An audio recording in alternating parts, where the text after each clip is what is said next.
Hindi nakaligtas sa kamay ng batas ang isang incumbent SK chairman sa Batac City, Ilocos Norte na nakatalang top 8 regional most wanted person matapos itong maaresto ng pulisya dahil sa kasong rape, sexual assault.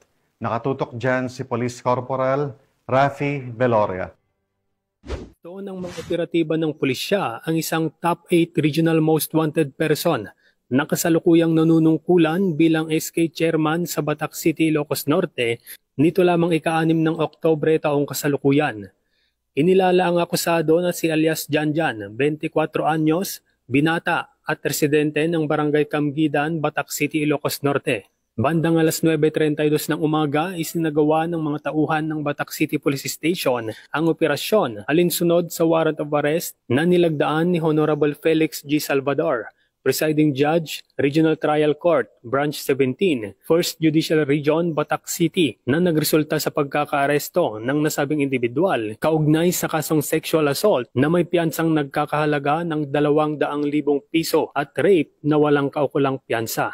Matapos ang pagkakaaresto, dinala si alias Janjan sa City Health Office para sa kinakailangang medical examination bago siya ihatid sa istasyon ng pulisya para sa dokumentasyon at kaukulang disposisyon. Samantala, pinuri naman ni Police Brigadier General Dindo R. Reyes, Regional Director ng Police Regional Office 1, ang mabilis na aksyon ng Batac City Police Station at iginiit ang patuloy na pagtupad ng kapulisan sa kanilang tungkulin. Ayon sa kanya, ang tagumpay ng operasyon ay patunay ng paninindigan ng PNP na walang sinuman ang higit sa batas at na ang sinumang lumabag ay pananagutin, anuman ang estado sa lipunan.